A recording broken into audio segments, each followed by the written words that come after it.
Welcome to In the Envelope, a podcast from Backstage, the one-stop shop for actors and creators both above and below the line. I am your host, Vinny Mancuso, Backstage Senior Editor and Professional Entertainment Obsessive. I'll be your guide through every corner of the creative industry with the help of some of your favorite stars. Here you'll find intimate, in-depth talks with today's most award-worthy names in film, television, and theater. Along the way, we'll get advice on living your best creative life, relatable stories of the highest highs and lowest lows, and maybe, just maybe, a rare peek in the envelope.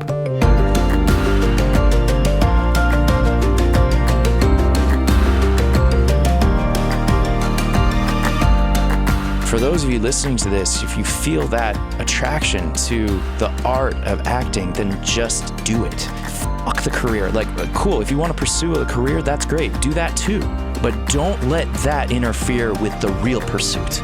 The real pursuit is your creative pursuit. It's one that happens inside of yourself. It's not one that happens in Hollywood.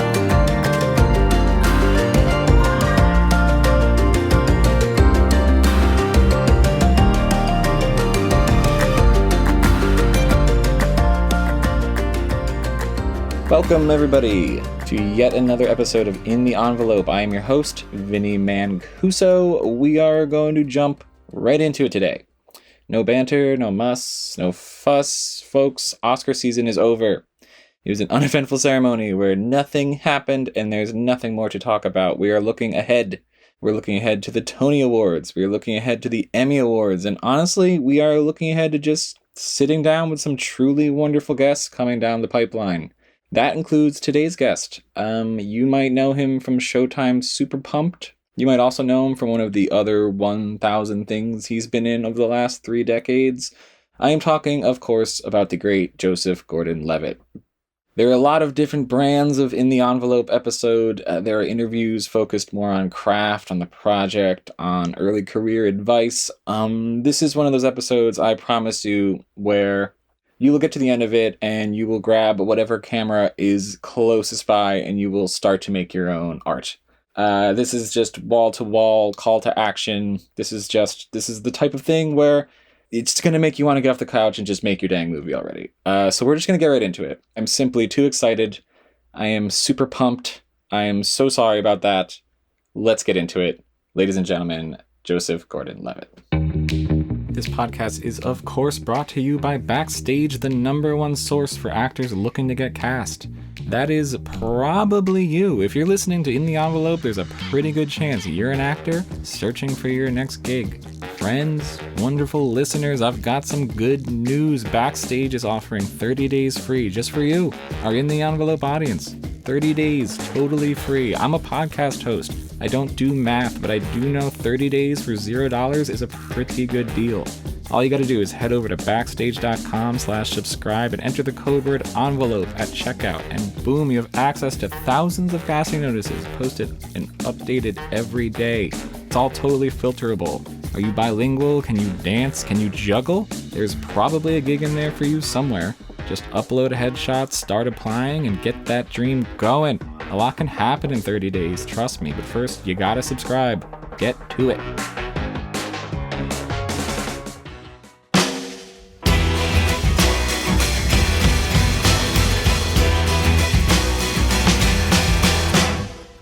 Joseph Gordon-Levitt has been carving out a singular creative path for 30 years and counting. That journey includes a debut in Robert Redford's A River Runs Through It and 6 seasons of Third Rock from the Sun. Later turns in blockbusters like Inception and game-changing rom-coms like 500 Days of Summer, all the way up to his latest, the electric startup drama Superpumped, The Battle for Uber.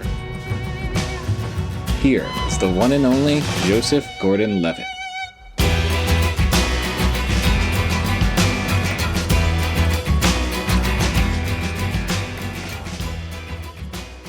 Thank you so much for being here. It's an absolute pleasure. How are you doing today?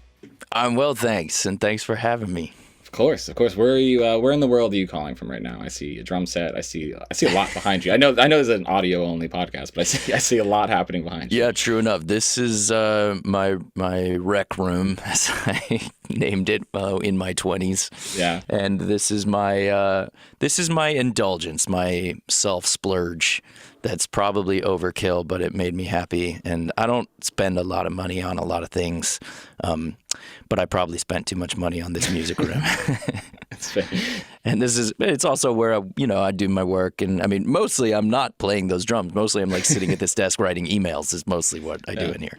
It's a good background though. I mean, in terms of a conversation starter. That's the whole point.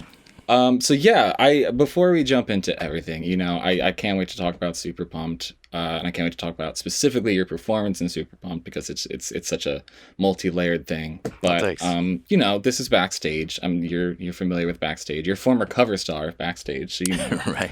We want to talk about the whole journey. We want to talk about how you've evolved as an actor. Everything that got you to where we are right now, sitting on this Zoom.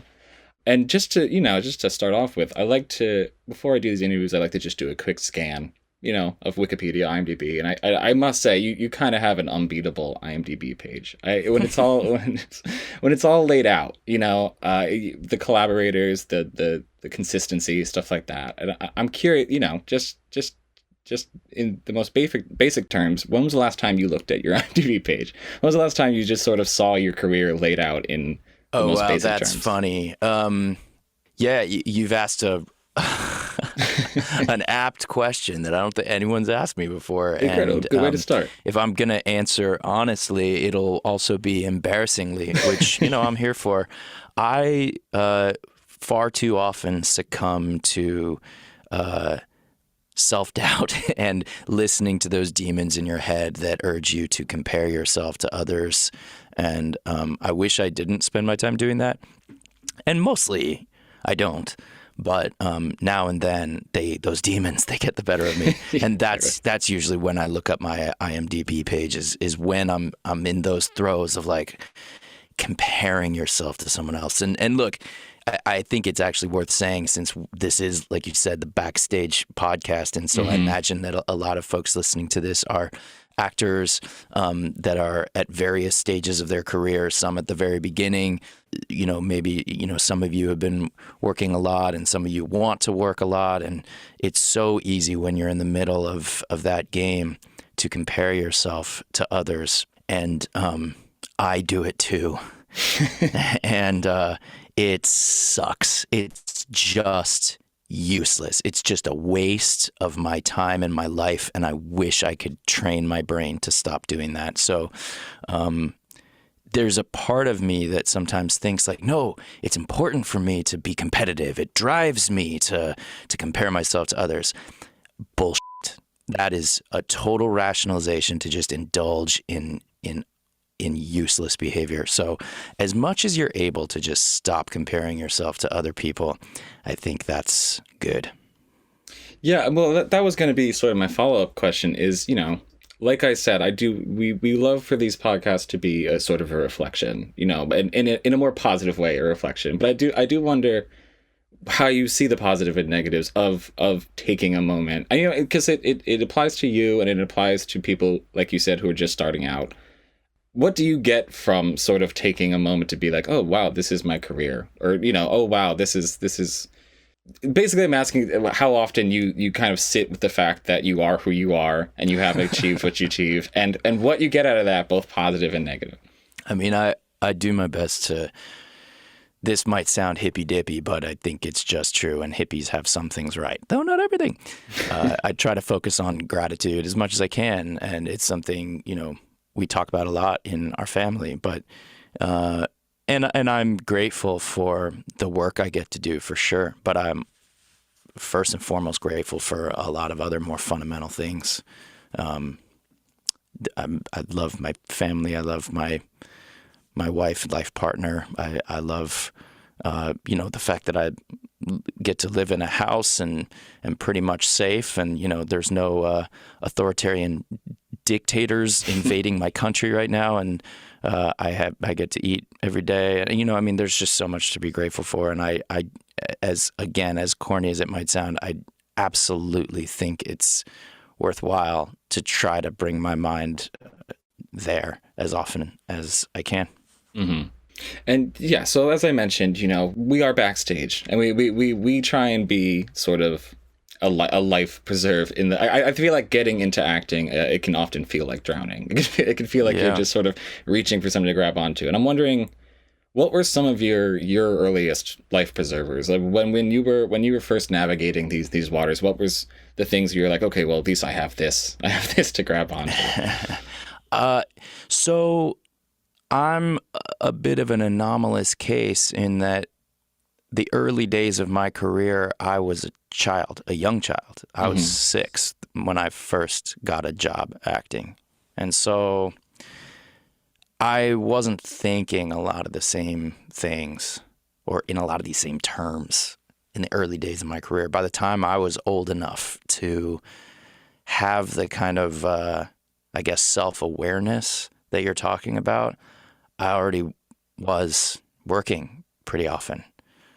So I don't have the experience of living a life as an adult, needing to support myself, and wrestling with, ideas of identity. Who am I? What's the point of my life? Like, I wasn't having any of those thoughts when I was first starting out in my acting career. My hunch is, to be honest, that if I hadn't kind of made that progress in my career that early in my life when I was still young, I don't know that I would have done it as an adult. Starting out trying to be a professional actor as an adult seems to me like a pretty questionable, frankly, I'm sorry to say it, but like a pretty questionable thing. And just because, and let me clarify something. When I say that acting it could be questionable, I don't mean the art of acting. I mean the career of acting. Yeah. And those are two very different things. And I'll probably return to this a bunch of times over the course of this conversation because I just think that distinction is so important, and it's not made enough. In fact, a lot in our culture, I think we're more and more conflating those two things, being an artist and being a professional entertainer. They're two different things. Everybody and anybody can be an artist, and that's not to say everybody's equally skilled or equally talented, but the pursuit of like digging down into yourself and finding what it is that you have to express and then expressing it, that is an incredibly, I think, worthwhile pursuit for anybody at any time in their life. If acting's the way that you have found works best for you, then great. If it's music, then great. If it's drawing, writing, whatever it is you like to do, that I think is just about as positive and nourishing as anything a human being can do. Trying to work in show business is not. That is not one of the most positive things that a human being can do. Trying to work in show business is I think fraught with booby traps and poison, and I don't necessarily recommend it. Yeah, I mean that's fascinating because it's one of those things. I devour stories of Hollywood. I love stories of fraught. The part of me that likes watching fiction is also the part of me that loves hearing about the real stories. And you come to the conclusion eventually that it's kind of a miracle that any good art reaches the world. It's kind of a miracle that any performance survives. It's a miracle that any movie that feels like it has something to say exists. And yeah, I love hearing from anyone who can sort of speak to that very, very gray area where it's like, I am an artist. And like you said, that's something that anybody can say. But how you navigate getting as much of that through the business side of it as possible. Yeah. I think it's really only happened a small number of times in my life. And I've felt the fulfillment and joy of doing art many, many, many times, countless times. Do it all the time. It's a really important part of like my life and what keeps me happy.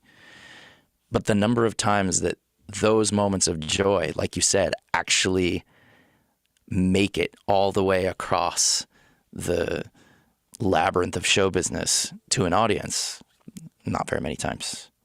Yeah, kind of a miracle. Yeah. Yeah. Yeah, it is because show business isn't made for that. Mm-hmm. Show business is made for taking people's money. Yeah. The people that are putting up the money to pay the expensive costs of producing a movie, Mm-hmm. they can't afford to care if it's meaningful or any of that shit. They just need to get their money back. Yeah, that the sort of oxymoron of like the business of art, it's because by definition, sort of a business means putting parameters on things. It's like we can't go above this budget. We can't go outside these lines. And it's like, well, the creation process is sort of, it can't start with a box. I find that very, very interesting. Yeah, I mean, well, and that's I think the challenge, and that's what I feel like a lot of my skills as an actor in the professional realm are exactly that. I'm sort of figuring out how to categorize, figuring out how to exist on a movie set. A set is a chaotic place. It's just a briar patch of logistical crap. And then somehow you got to kind of keep your focus and not get distracted by all of that mishigas and find your focus and bring something honest and good into a performance. And so somehow managing to kind of bifurcate is really important.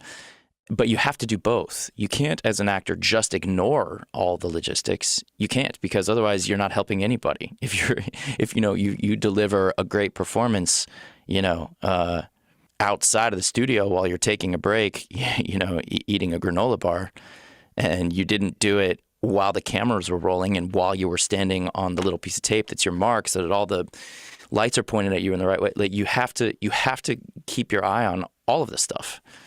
And that's kind of the reality, and it's not ideal, but that's what it is. And I think there's something true about that for any kind of artist, that there isn't in real life a purity. You've got to sort of like handle the real world and find the purity at the same time. Yeah, I'm curious how that has evolved for you, the tips and tricks you've learned to, we talk about how kind of have to make the chaos around you disappear when you're committing in the moment. Mm-hmm. How your ability to do that has evolved over the course of your career, how you did it, when you were a young actor, and how you've mastered it or are still working to master it at this point in your career. Yeah. Well, it reminds me of a story that I've told before, but it's appropriate here. You asked me about early in my career. The first movie I was ever in was called A River Runs Through It, and it's directed by Robert Redford. He's a great actor, but he's also a great director. It was the first time I was ever directed by an actor. And we were doing a scene where I had to walk in, hit a mark, and then do some dialogue. And I kept missing my mark. We did a few takes, and I would just walk in and not hit the mark and then do the scene. But, if you're not on your mark, then the shot doesn't look good and they can't use it. And the cinematographer, who actually won the Oscar for cinematography for A River Runs Through It, a really talented, great artist, said to me in a very, nice way that I had to hit my mark. And of course, as we went into the next take, all I was thinking about was hitting that mark. And I was totally distracted. And Mr. Redford came up to me and just quickly whispered to me, "I never hit my marks." Which, of course, is not entirely true, but it was exactly what I needed to hear. I'm 10 years old in this picture, Mm-hmm. And we were able to get it, and I was able to sort of do both, find that simultaneous thing that we're talking about, where I was able to hit the mark and able to focus on what I really need to focus on, which is the story and what my character's feeling, etc. As far as how to do that, I think it comes down to just blunt repetition. That's a cliche, practice makes perfect, but I totally think that's true. And the only reason I think that I'm good at handling sets and being able to, like we said, hit the mark, but also give an honest performance is just because I've done it a lot. If you want to get good at hitting marks, you just have to do it 1,000 times. That's all it is. Yeah, it's this kind of, and again, this is something we'll probably return to many times through this conversation, but it's that weird split brain thing where, you know, there's just the hard data logistics of it. Like, you gotta walk from here to here. Yeah. But also you're like, what choices can I make in the moment between, you know, action and cut?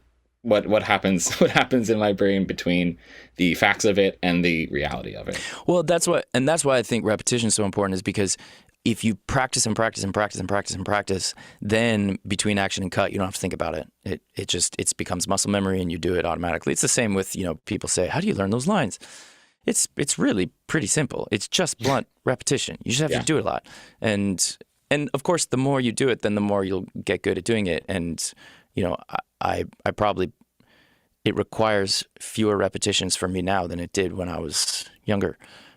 But it's still repetition. And like when I practice lines, oftentimes I'm not even acting. I leave that for later so that it can become spontaneous. If I'm just drilling the lines, just words over and over and over again, it's like forcing your brain to be familiar with it. And that way, once it is action and cut, like you said, between action and cut, once they are rolling, once it's time to really do the performance and feel the feelings, I'm not having to think about the lines. It's just a muscle memory thing. Yeah, I think that's the funny thing about podcasts like these. It's the funny thing about what we do at Backstage is I do think a lot of the time, especially very new actors, they're kind of looking for that magic answer. They're looking for basically the how to act answer, and then that's the thing that will click in their head. And the answer is usually always, you know, hard work and repetition. It's kind of that cliche. It's like you Google how to write a book, and it's like, well, one word after the other. You know, that will always be the answer. But I do think, you know, I think that's why it's important to sort of, you know, not only pull back the curtain, but sort of demystify a lot of the process, because that in the end will always be the answer. I'm sure for 1 in a million people will have a magic experience, but the answer will usually be, you know, just do it and do it a lot and do it as well as possible. Yeah. And by the way, that's not a letdown. That's good news. Yeah. Because that's the meaningful part of the whole thing, is the doing it. The results are not the important part. That's not what's going to make, at least for me, that's not what's going to make me happy. Or let me just say this another way, and I think this is actually really important. If any of you out there listening are actors or working towards, you know, trying to build a career in acting, I've actually said this many times before. Whenever somebody asks me, hey, I want to be an actor, what should I do? My response is always, okay, the first thing is ask yourself this question: why? Why do you want to be an actor? What is it that you want to do? Is it that you want to walk a red carpet? Is it that you want to like stand on stage at an award ceremony and you want the whole world to know your name? Do you want 1 million followers? Are those why you want to be an actor? And look, I'm not saying that those things I just mentioned aren't seductive. And I'm not saying that I don't also feel the appeal of those things. It's only human to feel the appeal of those things, just like it's human to feel the appeal of sugar and heroin and other, you know, seductive, addictive things. Mm-hmm. But the other answer that you can give is, I want to be an actor because I love acting, because I really just love doing it. And I love the challenge of it. I love doing it over and over and over again. I love staying up all night alone in my room while I figure out this character. And I love the feeling of once I've finally found it and I start reading the lines again for the 100th time and they click in there. That feeling all alone that no one else is aware of. Just it's just something that I feel. That's the creative process. That's the joy. And And I really think that the truth is that those sort of bright and shiny external rewards, like a red carpet or a million followers or getting rich or whatever, those things, they're thrilling.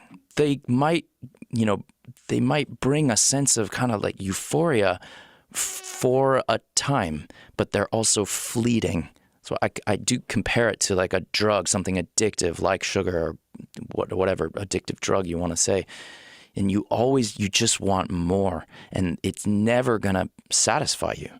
Whereas I think if you're finding joy in that creative process, then that's the kind of nourishment that will last you, that will just keep you happy, that will help you hit that baseline of happiness.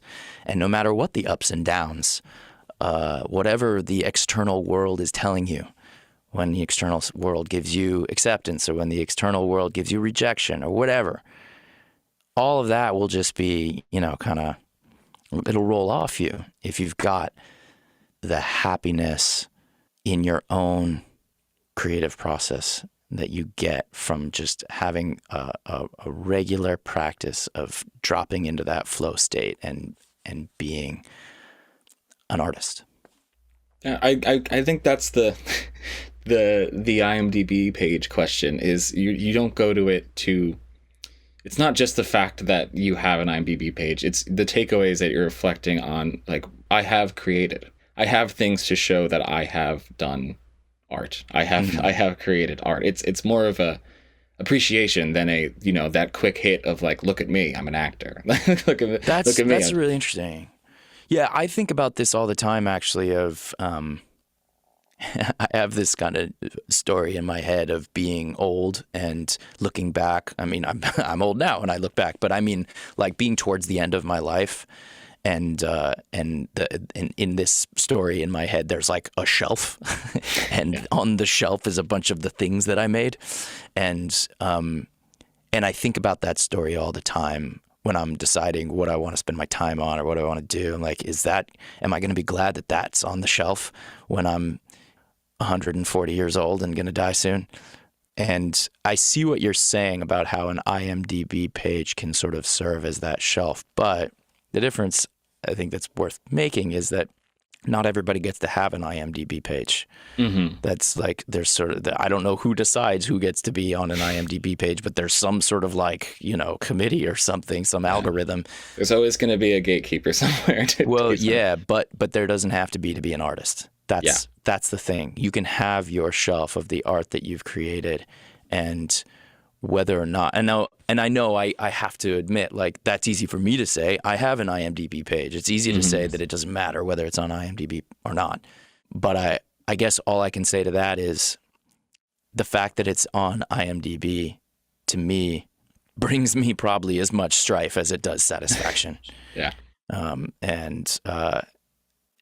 The more that I'm able to focus not on how the external world sees it and focus more on the more, I guess you could say, internal or I don't know, the pure, or the just like disregarding the fucking show business. It's just like, what is it? What's the real, that artist self inside of me?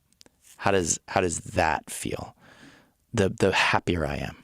Can you remember not the exact moment, but can you remember sort of when the switch was flipped from, I want to be this kind of artist. I want to be, when you decided that, okay, I'm going to, this is the kind of art I want to create, instead of, I just want to create art. Or is that, is that still, again, like all of this, is that still an ongoing process? I mean, yeah, I try to make it an ongoing process, and there's a few moments I could talk about. I mean, the beginning of acting for me goes back to being a little kid, but I also I've quit a couple times and then started again. The first time I quit is I wanted to take time off to go to college. I quit for about a year, and then I realized I wanted to start again, largely because actually I had gotten myself a copy of Final Cut Pro and started editing. And editing was just so fun. I really highly recommend that, by the way. And this is another road to go down. It's not quite your question. We can come back to this, but we can go down as many, right? As many roads as you want to go down. It's I couldn't recommend more highly for anybody who is inspired by acting and wants to spend their time acting. Learn to edit. Learn to make your own things. Learn to shoot. Learn to edit. Make stuff. Don't just act. Or at the very least, I guess, find collaborative relationships with people who are doing it. What you shouldn't do, I think, is just wait around for professional show business to cast you in a role and limit your creativity to that. You don't need to. You can make great films on a phone. So do that. It takes work. It takes a lot of work, and it'll show you that actually the hard part of making a great film isn't the millions of dollars of budget. That's icing on the cake, and the difference between a movie that cost millions of dollars to make versus a movie that was just made on some phones and iMovie, the editing, the free editing software that comes with every Apple product. The difference between those is the difference in quality has shrunk to a laughable degree, and it probably forebodes the end of the movie industry as we know it coming very soon. But the good news is for people outside of the exclusive clique of the movie and television industry, you can totally make stuff that's just about as good. And the hard part isn't the big budgets and the dollies and the crews and all that. The hard part is having a good idea, and not just having the idea, but executing on that idea, coming up with a good story and all the beats and performing it and all that. That's the hard part. And if you can do that, then you're way ahead of plenty of people who are in the industry. So do it. And it was when I got the chance to start editing that I quit college and got back into acting with the hopes of not just acting, but getting to make movies as well. And this was in 2002, and it was kind of at the beginning of when editing software became available to consumers. Now, of course, like I said, it's just on every phone. It was so inspiring. Editing is so much fun, especially having spent a lifetime at that point acting and not getting to edit. You act, you do all these takes and you do all these different camera angles, and someone else then puts all that together into your performance. The performance the audience sees is not just what you did. It's very much a collaboration between what you did and the editor, the director, and lots of other people who contributed to the final thing that an audience sees. And so having spent all this time putting myself into these performances and then not getting a chance to participate in so much of the process, I was just dying to get in there. And then when I finally was able to do it and start editing, I was so inspired. I like I said, I quit college and got back into it. So that's one of the times. I also quit more recently. I quit for 2 years when I first had kids. And there's a difference between those two times. The first time I quit to go to college, I told myself, I don't know if I'll ever go back to this. I want to see. I want to remain open-minded. Whereas when I quit as a new dad, I always intended to come back in some way, and feel lucky that I've been able to. Yeah. I mean, first of all, I love that you brought up editing, because I could not agree more. I've yet to find something that feels like perfectly matching up a music cue to a cut. It's just it's just sort of, it feels like I've already used the word miracle. This is a very dramatic podcast already, but it just feels like you took two things that were separate and then you created something. And I'm talking stock music and stuff you can find on Shutterstock and stuff like that. And I think that I totally know what you mean though. Yeah, I mean, this is part of, like I mentioned, demystifying it. I think that people hear the words Final Cut Pro and that's it's daunting. And use iMovie. iMovie is, you can do almost everything with iMovie. The stuff you can't do in iMovie is negligible. Mm-hmm. Yeah. And it's, it's shocking how, it's how intuitive it can be. If you start with, match the sound to the video, you're in a good spot. So yeah, at this point you've kind of had your hand in every step of the creative process. And I'm curious, between acting, writing, directing, producing, editing, it's obviously a different muscle, but what do you find to be the sort of creative constant? What is the thing that sort of weaves its way through every part of the creative process for you? Oh, that's interesting. Well, I think one way to answer that is one simple way to answer that is to say acting, and maybe that's because it's where I started. But like when I'm writing, it's very much like acting. Because when I'm acting, what I'm doing is trying to understand a character as well as I can, and then putting myself in the shoes of that character and sort of becoming that character, and naturally feeling what that character would do, what that character would say, how they would behave, how they would talk, walk, etc. And when I'm writing, it's the same. It's understanding these characters. You're making up the characters as opposed to having them made up for you, but it's, you still have to understand them. And the hard part actually isn't making up the characters. The hard part is the acting part, is then once you've got them there, then being true to them and putting yourself in the shoes of each of those characters and having them be distinct so that they're not the same as each other. And then acting them out. And I mean, when I'm writing, I'm not mostly sitting there typing. I'm mostly like pacing around a room acting. And then when it feels right, then I run back to the keyboard and write it down.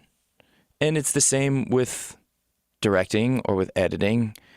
You're watching something, and it's that same kind of, I don't know, spidey sense. Like, is that real? Is that character? Is that what that character would really feel or say or do?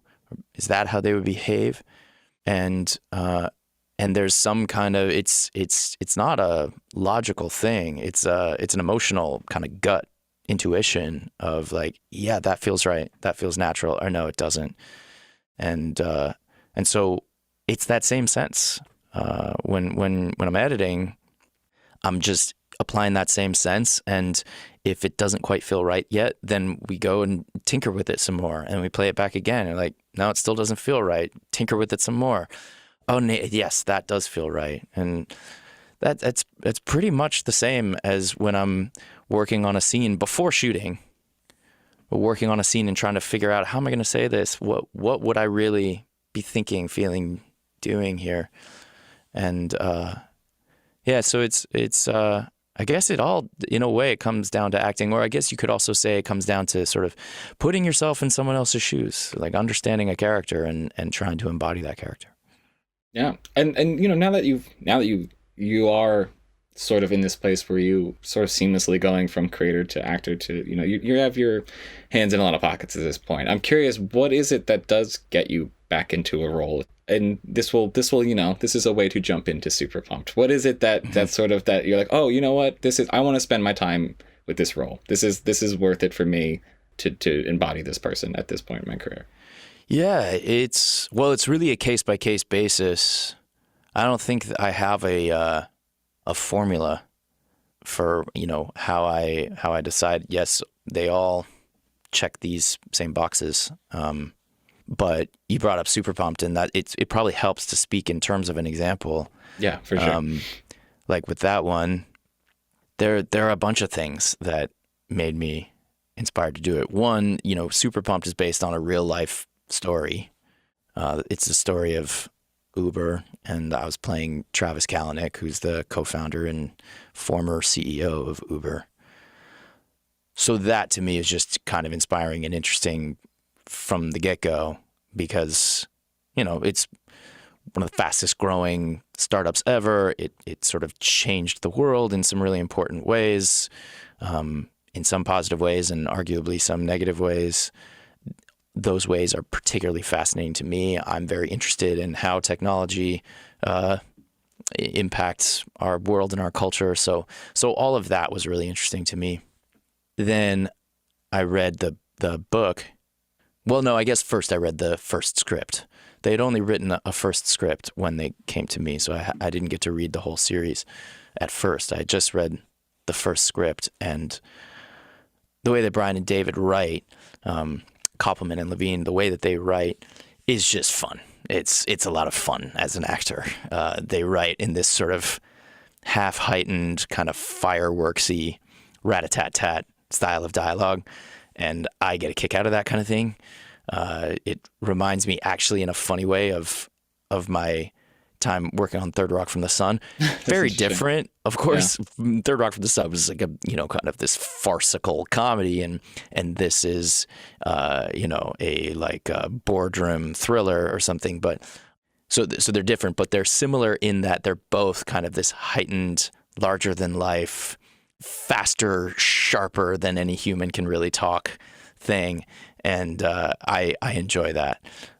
It's not the only style I like. I also like stuff that's very realistic. And this isn't that. So that's fun. And then when I read the book and just learned more about the character, I'm usually intrigued by characters that are complicated and not simple. Meaning they're not just good guys or bad guys. They have great strengths and great shortcomings, and I think I relate to that. Not that I have great strengths or great shortcomings, but just I think all of us humans can relate to a character that's complicated, because all humans are complicated. None of us are all good or all bad, and we're all hypocrites, and we're all contradicting ourselves all the time, and that's just the complexity of being a human. And a lot of characters in movies aren't so complicated because it's easier to tell a story about simple characters with heroes and villains, and maybe the hero has a flaw or whatever that they have to overcome, but it's really just one flaw and it's more of a plot device than it is like a human thing. And whereas this character really felt very complicated, there were a lot of things that I admired about the character, and a lot of things where I didn't admire and felt like there were traits that were blameworthy. And I'm saying character, obviously this character is based on a real life person. And that's another thing that to me is fascinating. I find myself reading more and more nonfiction these days, more so than I do fiction. I don't know why. That's just something I've found, what I'm drawn to. And look, this is a dramatization. It's not a documentary. It's not a work of journalism, but it is pretty strictly based on a book that is a work of journalism that was written by a New York Times journalist. And so all of those things together made this a really fascinating role to dive into. I really enjoyed it. Yeah, I mean, I think it's such a fascinating. It kind of harkens back to everything we've already been talking about that sort of split brain approach to acting, because the performance itself kind of feels like it has to be double layered at all times, because you see, you're sort of seeing Travis.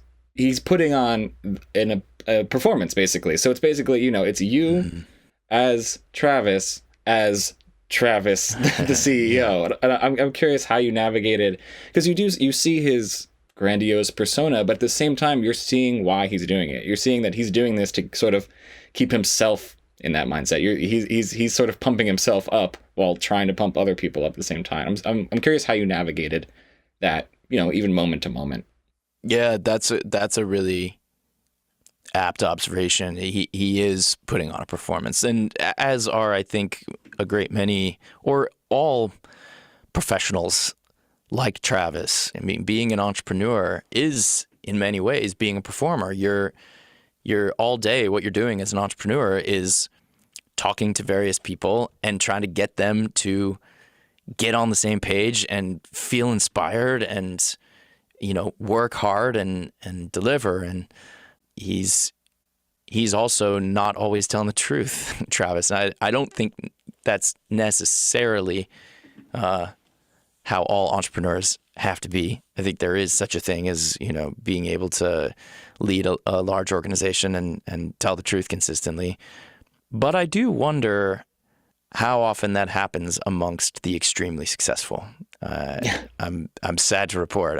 I feel like, and this is also part of what really fascinates me about this story, is it, I think, gets bigger than Uber or Travis. It's talking about, what are we rewarding? What succeeds in our world and our economy? And this kind of Machiavellian attitude that Travis assumes, we can blame him for it, but he doesn't deserve the blame for that, I don't think, because he's just playing the game that was laid out in front of him. That's the game you kind of have to play in order to be extremely successful in our business world today. And that's, to me, the thing to criticize, is those standards of why is an entrepreneur like Travis required to do whatever it takes to grow his company and increase, shareholder value and all that. Even he has to mistreat people. He has to deprioritize the well-being of his employees or his drivers. He has to break the law, undermine regulations that are supposed to be there to keep people safe, even though, of course, not all government regulations are exactly straight and narrow. But why is that our business world? And would there be a business world possible that incentivized entrepreneurs to be caring and to take care of everybody, even if their profits weren't so skyrocketing? What if we considered that success? And maybe that's sort of a change that could happen in our economic systems, or even maybe even it goes deeper than that. It goes to like our culture of only considering people winners if they're extremely successful. I mean, maybe this goes back to what we were talking about with Hollywood and, what it means to be an artist and to succeed as an artist. And do you have to be, a big movie star with a big, following on social media in order to be a successful artist? Is that really what it means to succeed? Or are there other measures of success that we could focus on? So to me, this story about Uber touches on all of those questions. And that's, I guess, another reason to answer your previous question about why I was inspired to get involved. Yeah, I mean, it's fascinating because, I want to, of course, talk about the acting, but what this show makes so clear and what it deals with is how much of that culture is it's acting, like it's theater. Like I feel like these CEOs, they're creating a character, they're putting on a performance, and I feel like it's just sort of this. It's almost like the kind of sort of salesmanship, that tech bullshit thing is like the dark cousin of acting. It's like It's kind of like where they're selling something, and actors are selling something too, but they're sort of selling a truth. Whereas this is more, selling whatever you need to sell to they're selling the truth depending on what movie they're acting in. I mean, let's be fair. Hollywood is not always delivering the truth. A lot of what Hollywood delivers to people is not the truth and is probably not helping. On a performance level, though, I'm saying that the goal is to again, like you said, it's not always to sell a truth, but I think it's to find the truth of the character. Right. Yeah. In good acting, for sure. And look, in good entrepreneurship, same thing. And there are lots of great entrepreneurs and that you could point to who do just that, who are able to tell a story and motivate their company and the world around them to change. I mean, but you are right. I mean, storytelling, whether you're talking about art or business or politics or anything else, right? Storytelling's a big part of it, for better or worse. Yeah. I mean, it's funny. It's almost like the goal should be to do those things and be a good person. You'd think that would be the goal, but it's like you said, that kind of has to operate separately from so many business-minded ideals that sort of get in the way. Yeah, I mean, I think you kind of hit the nail on the head of what's the goal. Yeah. And is the goal to make as much money as you can for yourself? Is the goal to somehow, make a positive impact on the world? And if so, how do you know that you are? It's not exactly the easiest thing to try to measure, like, whether or not you even are making a positive impact on the world. That's complicated. Do you know that you're making a positive impact on the world because you feel like you're making a positive impact on the world? Or are there some more concrete ways to somehow know or measure it? These are all kind of fascinating questions that I think about all the time in terms of being an artist. Like, what's the point of doing this? And there's definitely the joy that I get from it, and I know there's that. And sometimes it feels like, well, maybe that's all it is. But I also like to think that there's another side to it where it's not just the joy I get, but that there's some kind of impact that I'm having on others. And I know that other artists have impacted me. The movies that I've watched or the music I've listened to, the books I've read have had real impacts on me in my life. And so I guess I rest on that. It's pretty vague. you can't quantify it, but I rest on that and knowing, like, okay, there's hopefully some, just as I've been impacted by other artists and their work, hopefully my work is having some kind of impact on other people that's helpful in some way. Yeah. Somehow we only have 5 minutes left. I feel like if we had another hour, we would finally crack, the human condition and the deep secrets. It would be a couple actors to do it. Yeah. I was, I don't want to keep rounding back to your IMDb page, but it does. It's been the theme. I love it. Let's go. It puts in, like I mentioned, it puts into perspective all the collaborators, all the people you've worked with. To sort of to put a bow on it, what is something throughout this whole thing that you found that you could only learn by experiencing it yourself? It's not something you learned from one of your many collaborators. It's not something you had to be taught. What's something that you had to experience for yourself as an actor to really learn it?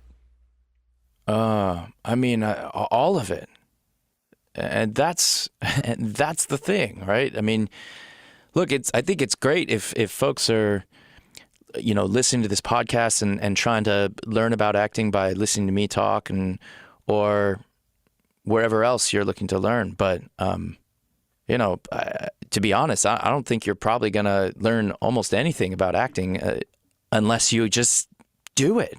You have to just do it. And you don't have to do it in Hollywood. Yeah. That's show business does not have a monopoly on creativity. Acting is something you can do right now by yourself. Pick up any book and just start reading it out loud. That feeling you get of, like, how can I pick up these words off the page and bring them to life? That's acting. And you're not going to really learn much about acting, I don't think. I don't think I've learned. And look, I've had wonderful mentors and I've had great teachers and I've had incredible experiences. And yes, have I learned from them? Yes. But the learning doesn't come in moments where someone's, like, telling me things. Mm-hmm. The learning comes from the doing. And, I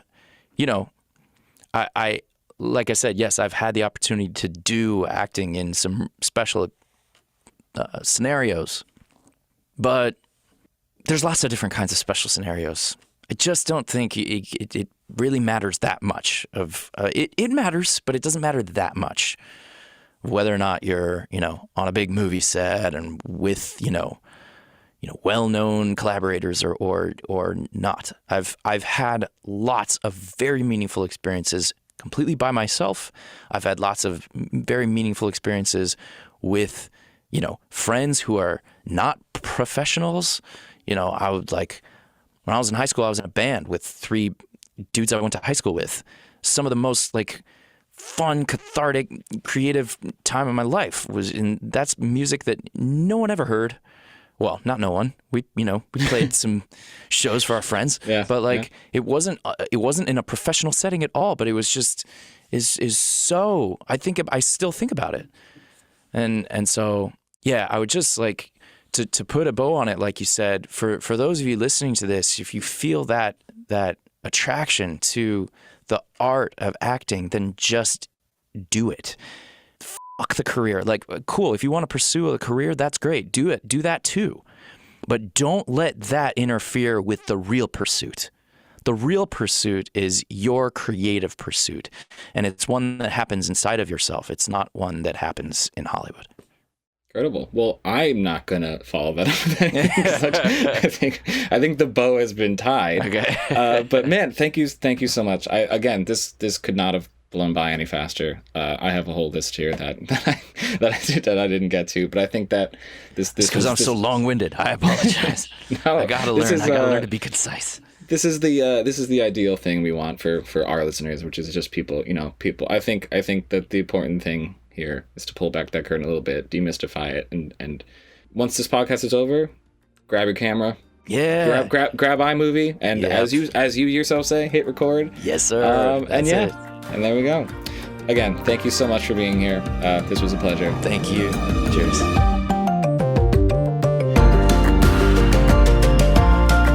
Thanks, as always, to our brilliant producer, Jamie Muffett, and to the whole team at Backstage. Samantha Sherlock, Mark Stinson, Caitlin Watkins, and of course, Casey Howe. Visit Backstage.com, and don't forget, you can subscribe to Backstage with code ENVELOPE at checkout for a free trial. 100% free, you simply cannot beat that.